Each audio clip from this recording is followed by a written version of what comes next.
بسم الله الرحمن الرحيم. ما زلنا في الريف الأوروبي بنصور في نص فدان. نص فدان أوله اللي هو الحجر ده وآخره السور الأبيض ده. هو ليه مقسوم اتنين؟ لأن صاحبه قسمه اتنين، جزء سكني وجزء زراعي. عايز تربي بقى حاجات خاصة ليك مفيش مشكلة. عقود رجوة الرئيسي بتاع فين شاليه متقسم بخصوصية شوية أو بطريقة مختلفة في المباني. آدي الشاليه أهو، وآدي النص التاني بتاع النص فدان، يعني ده المكان الزراعي وكله محاط بسور واحد أهو. تمام. الجزء ده لو اتعمل فيه ألعاب أطفال هيبقى ممتاز. هنا الباب الإزاز ده غرفة ماستر، طريقة جديدة في البناء وفي الإقامة. أدي سرير وأدي دولاب وأدي الحمام الخاص بيه. طيب نطلع كده. دي أوضة ده مكان للألعاب. ده خزان كبير حوالي 1000 لتر أو 5000 لتر، مش شايف كويس. خاص بالشاليه. الشاليه مكيف،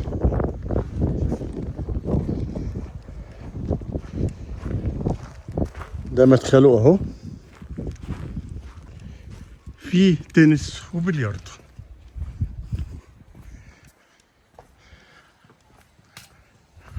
ده بول مساحته كبيرة، عامل مصاطب هنا للقعدة عشان الشاليهات دي بتتأجر بمبالغ كويسة جدا. ودي غرفة زجاج استراحة كده زي برجولة بس إزاز. وادي البسين مساحته كويسة جدا، جزء للأطفال وجزء للكبار.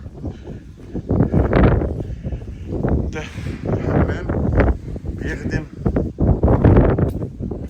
البسين، حمام بيخدم البسين. ده سلم بيطلعنا على مدخل الشاليه الأصلي. قبل ما نخش الشاليه الأصلي هنخش على المطبخ. الإزاز ده بيترفع قدام، مطبخ كامل بشواية بمدخنة. الشواية دي ليها مدخنة. ده بيتفتح كده بيبقى منه للبسين. تمام. وادي الغرفة الزجاج اللي هي على شكل قاعدة محطوط فيها سرير، انما هي تعمل فيها ترابيزة واحد يفطر فيها في الشتاء، حاجة جميلة بصراحة.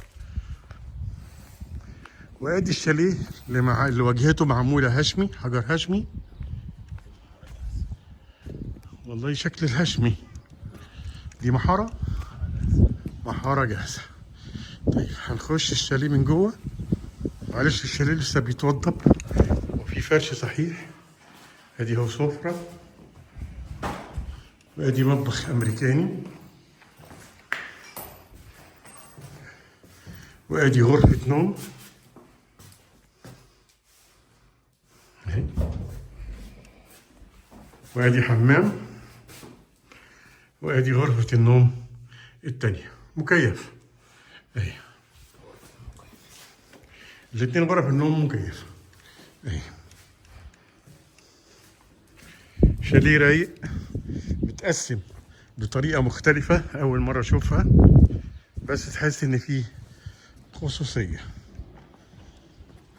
ادي الجزء المباني، والجزء اللي بعد الستارة ده اللي هو الجزء الزراعي. معاكم أشرف فهمي، مزارع وأراضي للبيع في مصر. 010 61 10 55.